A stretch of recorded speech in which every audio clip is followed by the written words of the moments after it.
ಸಾಹೇಬ್ರೆ ಸಾಹೇಬ್ರೆ ಇಡೀ ರಾತ್ರಿ ನಿಮ್ ಭುಜದ ಮೇಲೆ ಮಲಗಿದ್ನ ನಥಿಂಗ್ ಟು ಅಲ್ರಿ ಸಾಹೇಬ್ರೆ ತುಂಬಾ ಭುಜ ನೋವ್ತಾ ಇದೆಯಾ?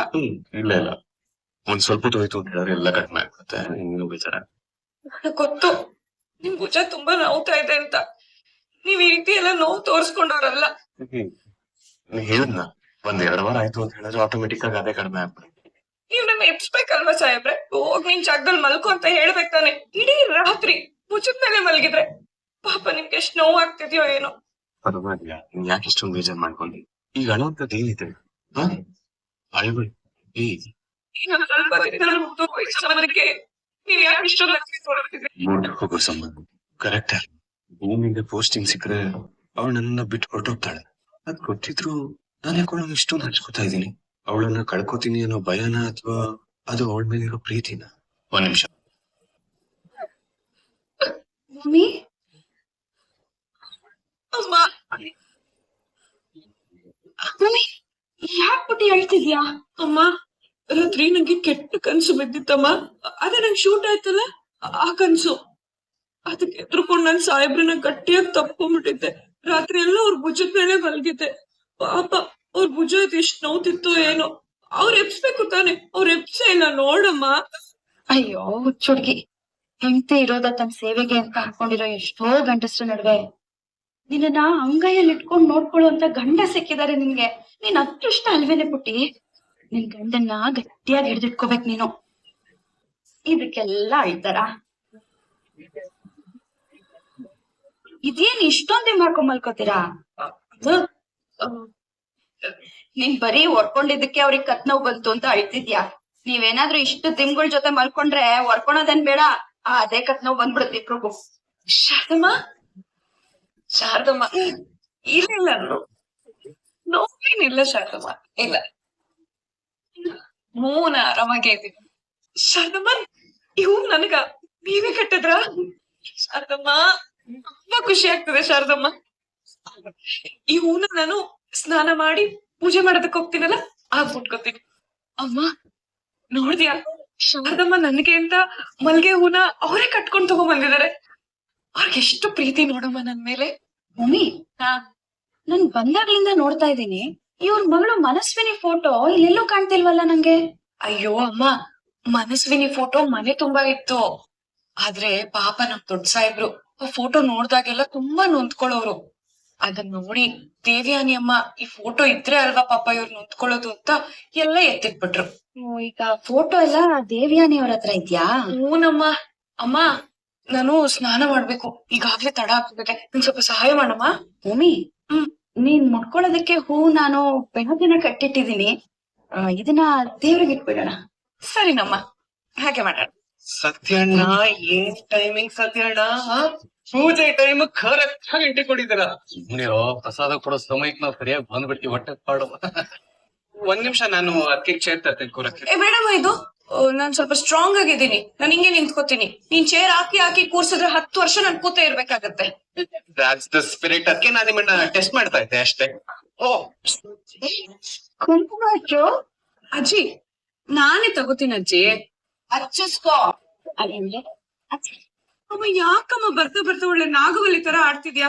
ನಿನಗ್ ಮೊದ್ಲು ತಾಯ್ತ ಕಟ್ಟಿಸ್ಬೇಕು. ಏನೋ ಆಗ್ಬಿಟ್ಟಿದೆ ಅನ್ಸುತ್ತೆ. ಸುಮ್ನೆ ಹಚ್ಚಿಸ್ಕೋ. ಹಚ್ಚಿ. ಈಗ ಒಂದು ನಚಿಕವಿತೆ. ಅವಳ ಹತ್ರ ಏನಿದೆ ಅಂತ ಎಲ್ರೂ ಕೇಳಿದ್ರು, ಅವಳನ್ನ ಬಿಟ್ಟು ಏನಿದೆ ಅಂತ ನಾನ್ ಕೇಳಿದೆ. ತಟ್ಟಿ ಚಪ್ಪಾಳೆ. ಎಕ್ಸಾಕ್ಟ್ ಆಗಿ ಒಬ್ರಿಗೊಬ್ರು ಅದೇ ತರ ಇದೀರ. ನನ್ನನ್ನ ತಾನು ಮರೆತು ಒಬ್ರಿಗೊಬ್ರು ಅರ್ಪಿಸ್ಕೊಳ್ಳೋದನ್ನೇ ಟ್ರೂ ಲವ್ ಅಂತ ಕರೆಯೋದು ಬ್ರೋ. ನಿಮ್ದೆ ನಿಜವಾದ ಪ್ರೀತಿ. ಚಪ್ಪಾಳೆನಾ? ನಾನು ನಿಮ್ಮನ್ನ ಫಾಲೋ ಮಾಡೋದಕ್ಕೆ ಎಷ್ಟೇ ಪ್ರಯತ್ನ ಪಟ್ರು ನಿಮ್ ಲೆವೆಲ್ ರೀಚ್ ಆಗ್ತೀನಾ ಅನ್ನೋ ಡೌಟ್ ಇದೆ. ಏಯ್ ಸುಮ್ಮನೆ ನನ್ ಮಗ ಸೊಸೆ ಮೇಲೆ ನಿನ್ ದೃಷ್ಟಿನೇ ಮೊದ್ಲು ಬಿಡ್ತು ಅನ್ಕೊಂಡೆ ಈ ಓವರ್ ಆಕ್ಟ್ ಮಾಡೋ ತಾಯಿ ಯಾಕಿನ್ನ ಮಾತಾಡಿಲ್ಲ ಅಂತ. ಇಷ್ಟೊತ್ತು ಸುಮ್ನೆ ಇರೋ ಪಾರ್ಟಿನೇ ಅಲ್ಲ. ಏನ್ ಮಾಡೋದಪ್ಪ, ಎಲ್ರು ಮಾತಿಗೆ ಮುಂಚೆ ಓವರ್ ಆಕ್ಟ್ ಮಾಡ್ತೀಯಾ ಡೌ ಮಾಡ್ತೀಯಾ ಅಂತ ಅಂತಿರ್ತಿರಲ್ಲ. ಅದಕ್ಕೆ ನನಗ್ ಕಷ್ಟ ಆದ್ರೂ ಪರವಾಗಿಲ್ಲ, ನೀವೆಲ್ರು ಆರಾಮಾಗಿರ್ಲಿ ಅನ್ಕೊಂಡು ಸ್ವಲ್ಪ ಮಾತ್ ಕಡಿಮೆ ಮಾಡೋಣ ಅಂತ ಅನ್ಕೊಂಡಿದೀನಿ. ಹೌದು ಸಂಗೀತ, 6 ತಿಂಗಳಿಂದ ನಾವು ಈ ಮಾತನ್ನ ಕೇಳ್ತಾನೆ ಇದೀವಿ. ಅದು ಯಾವಾಗ ಮಾತು ನಿಲ್ಸಿ ಅಂತ ನಾವು ಕಾಯ್ತಾನೆ ಇದೀವಿ. ಓಕೆ ಓಕೆ, ಇಲ್ಲಿಗೆ ನನ್ನ ಕೊನೆ ಕವಿತೆ. ಅಮರ ಪ್ರೇಮಿಗಳಾದರೂ ಲೈಲಾ ಮಜನು. ಹೇಳ್ತೀರಾ? ಮೊದ್ಲಿಂದ ಅಮರ ಪ್ರೇಮಿಗಳಾದರೂ ಲೈಲಾ ಮಜನು. ಪ್ರೀತಿಗಾಗಿ ಒಬ್ಬ ಪ್ರೇಮಿ ಕಟ್ಟಿಸ್ದ ಆಗ್ರಾದ ತಾಜ್ ಮಹಲ್. ಮುಂದೊಂದಿನ ಮಂಡ್ಯ ಸರ್ಕಲ್ ಅಲ್ಲಿ ಈ ಪ್ರೇಮಿ ಕಟ್ಟಿಸ್ತಾನೆ ಭೂಮಿ. ಭೂಮಿ, ನೀವ್ ತುಂಬಾ ಹೊತ್ತು ನಿಂತ್ಕೊಂಡ್ರೆ ಕಾಲ್ ನೋವು ಬರುತ್ತಾ? ಸ್ವಲ್ಪ ರೆಸ್ಟ್ ಮಾಡುವತ್ತಪ್ಪ. ಸಾಹೇಬ್ರೆ, ಇದು ನೀವ್ ರೂಮ್ ಅಲ್ಲಿ ಕೂರ್ಸಿದ್ರೆ ನಮ್ಗೆ ಕೂತು ಕೂತು ಬೋರ್ ಆಗ್ಬಿಡುತ್ತೆ. ಹಾಲಲ್ಲೇ ಕೂರ್ಸಿ ಮಾತಾಡ್ಕೊಂಡು ಟೈಮ್ ಪಾಸ್ ಮಾಡ್ಬಿಡ್ತೀವಿ. ಸರಿ. ಮೊದ್ಲು ಕರ್ಕೊಂಡು ಹೋಗೋ, ನಿನ್ ಕೈ ನೋವು ಬರುತ್ತೆ. ನಾವು ಭಜನೆ ಮುಗಿಸಿ ಬರ್ತೀವಿ, ಕರ್ಕೊಂಡು ಹೋಗ್. ಕೂರ್ಸೋಳ್ತು. ನೋಡು, ಅದು ಬೇಕು ಇದು ಬೇಕು ಅಂತ ಕೂತಿದ್ದ ಜಾಗದಿಂದ ಎದ್ದಿದ್ ಗೊತ್ತಾಯ್ತು, ಅಥವಾ ಯಾರಿಗೂ ಹೆಲ್ಪ್ ಮಾಡ್ಬೇಕು ಅಂತ ಎದ್ದಿದ್ ಗೊತ್ತಾಯ್ತು ಅಂದ್ರೆ ಸುಮ್ನೆ ಇರು. ನಾನ್ ಏನಕ್ಕೋ ಹೋಗ್ಬೇಕು ಅಂದ್ರೆ ಏನಕ್ಕೆ ಹೋಗ್ಬೇಕು ಅಂದ್ರೆ ಏನರ್ಥ? ನಾನ್ ಏನಕ್ಕೋ ಹೋಗ್ಬೇಕಾದ್ರೆ ನಿಮ್ ಹತ್ರ ಹೇಳಕ್ಕಾಗಲ್ಲ.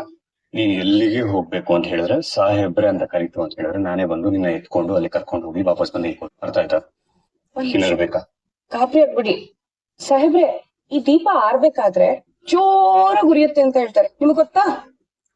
ಯಾಕಂದ್ರೆ ನೀವ್ ತೋರಿಸ್ತಿದ್ದೀರಲ್ಲ ಈ ಅತಿಯಾದ ಕಾಳಜಿ, ಅಕ್ರೆ, ಅದನ್ನೆಲ್ಲ ನೋಡಿದ್ರೆ ನಾವ್ ಆದಷ್ಟು ದೂರ ಆಗ್ಬಿಡ್ತೀವಿ. ಒಂದ್ ನಿಮಿಷ. ನೀವ್ ತೋರಿಸ್ತಿದ್ದೀರಲ್ಲ ಈ ಅತಿಯಾದ ಕಾಳಜಿ, ಅಕ್ರೆ, ಅದನ್ನೆಲ್ಲ ನೋಡಿದ್ರೆ ನಾವ್ ಆದಷ್ಟು ಬೇಗ ದೂರ ಆಗ್ಬಿಡ್ತೀವಿ ಅಂತ ಅನಿಸ್ತಿದೆ. ನೀವೇನಂತೀರಾ? ಏನಾಗ್ತಿದೆ ನನಗೆ? ಏನ್ ಮಾಡ್ತಿದ್ದೆ ನೀನ್ ನನಗೆ? ನನ್ ಮನ್ಸನ್ನ ನಾನು ಎಷ್ಟೇ ಕಂಟ್ರೋಲ್ ಅಲ್ಲಿ ಇದ್ರು ಭೂಮಿ ಕಡೆ ವಾಲ್ತಿದೆ. ಏನಾಗ್ತಿದೆ ನನಗೆ ಗೊತ್ತಾಗ್ತಿಲ್ಲ.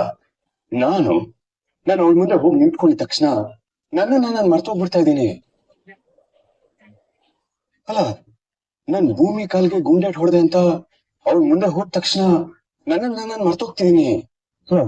ನನ್ನಿಂದ ಅವಳ ಕಾಲ್ಗೆ ಗುಂಡು ಬಿತ್ತು ಅಂತ ನನ್ಗೆ ಅವಳ ಮೇಲೆ ಅನ್ಕಲ್ಪಾನ?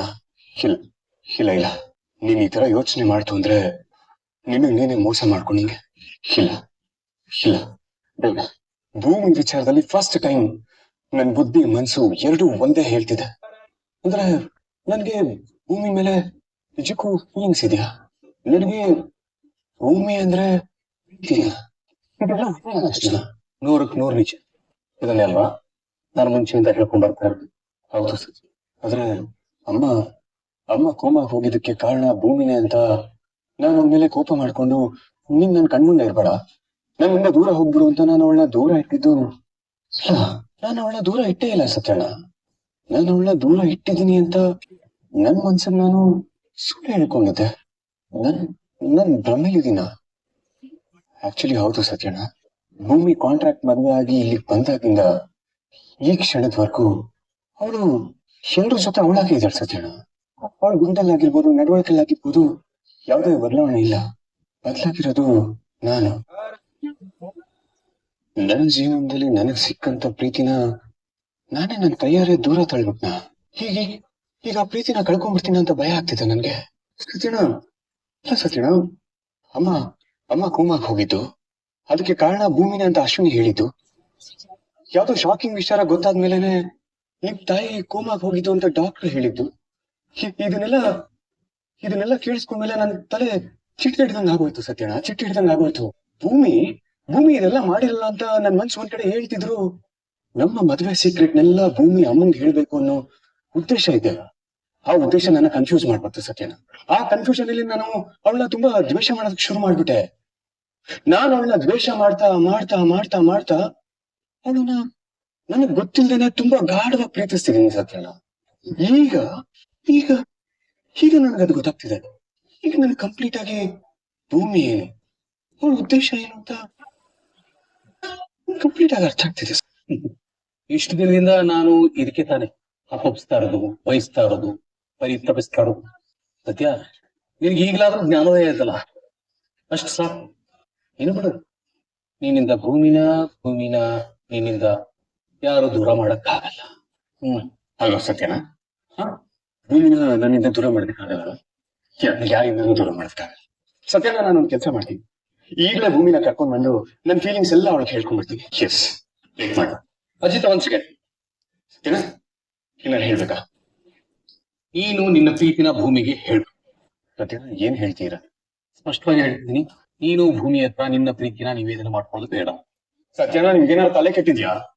ಅಲ್ಲ, ಇಷ್ಟು ದಿನ ನನ್ಗೆ ಭೂಮಿ ಮೇಲೆ ಯಾವ್ದೇ ತರ ಫೀಲಿಂಗ್ಸ್ ಇಲ್ಲ, ಜಸ್ಟ್ ಅನುಕಂಪ ಅಷ್ಟೇ ಇರೋದು ಅಂತ ಹೇಳಿದ್ಮೇಲೂ ಇಲ್ಲ ನಿನ್ಗೆ ಅವಳ ಮೇಲೆ ಪ್ರೀತಿ ಇದೆ, ಅವಳ ನಿಂಗೆ ಪ್ರೀತಿಸ್ತಿದ್ಯಾ ಅಂತ ತಲೆ ತಿಂತಿದ್ರಿ. ಈಗ ನನಗೆ ಅವಳ ಮೇಲೆ ಇರುವಂತ ಪ್ರೀತಿ ರಿಯಲೈಸ್ ಆಗ್ತಿದೆ ಸತ್ಯನ. ಈಗ ಹೋಗಿ ಅವಳ ಹತ್ರ ಹೇಳ್ಕೊತೀನಿ ಅಂತ ಹೇಳಿದ್ರೆ ಬೇಡ ಅಂತ ಇರಲ್ಲ. ಯಾಕೆ?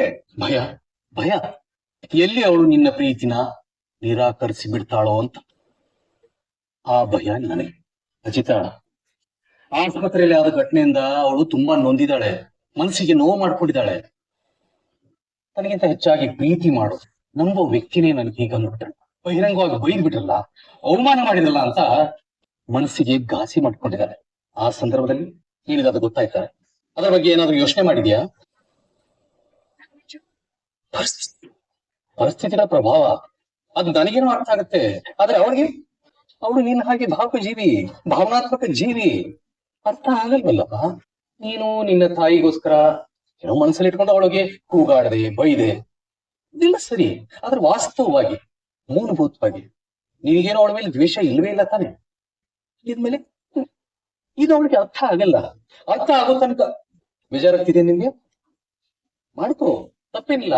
ಅವತ್ತಿ ನೀವೇ ಹೇಳಿದಿಲ್ಲಪ್ಪ, ಅವಳ ತರಬೇತಿ ಶಾಲೆಗೆ ಹೋದಾಗ ಅವಳು ನನಗೆ ಸತ್ಯನ ಇನ್ನು ಮುಂದೆ ನನ್ನನ್ನ ನೋಡಕ್ ಬರಬೇಡಿ ಅಂತ ಸ್ಪಷ್ಟವಾಗಿ ಗುಡ್ ಬಾಯ್ ಹೇಳಿದ್ದು ಅಂತ. ಇದಕ್ಕಿಂತ ಬೇಕಾ? ಅಜಿತ, ಇಷ್ಟ್ರ ಮೇಲೆ ಅರ್ಥ ಮಾಡ್ಕೋ. ಅವಳ ಉದ್ದೇಶ ಏನು ಗೊತ್ತಾ? ಈ ಒಪ್ಪಂದದ ಮದುವೆಯಲ್ಲಿ ಅವಳು ಸ್ವತಂತ್ರ ಆಗ್ಬೇಕು ಅನ್ನೋದು. ಇನ್ನು ಮುಂದೆ ಯಾಕೆ ಬೇಕಿದೆಲ್ಲ ಜಂಜಾಟ? ಹಾಗಾಗಿ ತನ್ನ ಭವಿಷ್ಯನ ತಾನು ರೂಪಿಸ್ಕೊಳ್ಳೋದಕ್ಕೆ ಅವಳು ಪ್ರಯತ್ನ ಪಡ್ತಿದ್ದಾಳೆ. ಇಷ್ಟೇ.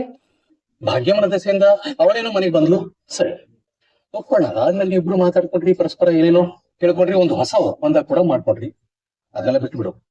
ಆದ್ರೆ ಈಗ ಅವಳಿಗೆ ಅವಳ ಮನಸ್ಸಲ್ಲಿ ನಿನ್ನ ಬಗ್ಗೆ ಇದೇ ರೀತಿಯ ಪ್ರೀತಿ ಉಳ್ಕೊಂಡಿದ್ದೆ ಅಂತ ನಿಮಗೆ ಅನ್ಸುತ್ತಾ? ಅಕಸ್ಮಾತ್ ಒಂದ್ ವೇಳೆ ದೇವ್ರ ದಯಿಂದ ಅವಳ ಮನಸ್ಸಲ್ಲಿ ಪ್ರೀತಿ ಇತ್ತು ಅಂತಾನೆ ಅನ್ಕೊಳ್ಳೋಣ, ಇದೆ ಅಂತಾನೆ ಅನ್ಕೊಳ್ಳೋಣ, ಅದನ್ಬಿಟ್ಟು ಅವಳು ನಿನ್ನ ಹತ್ರ ಬಂದು ಹೇಳ್ಕೊಳ್ತಾಳೆ ಅನ್ನೋ ಭರವಸೆ ನಿನ್ಗಿದ್ಯಾ? ಈ ದೀಪ ಆರ್ಬೇಕಾದ್ರೆ ಉರಿಯುತ್ತೆ ಅಂತ ಹೇಳ್ತಾರೆ. ನಿಮ್ಗೆ ಗೊತ್ತಾ? ನೀವು ತೋರಿಸ್ತಿದ್ದೀರಲ್ಲ ಈ ಅತಿಯಾದ ಕಾಳಜಿ, ಆದ್ರೆ ಅದನ್ನ ನೋಡಿದ್ರೆ ನಮ್ಮ ಹತ್ರ ದೂರ ಆಗ್ತೀವಿ. ಪೋಸ್ಟ್ ಯಾರ ಹೆಸರು ಬಂದಿದೆ ಪೋಸ್ಟ್? ಭೂಮಿ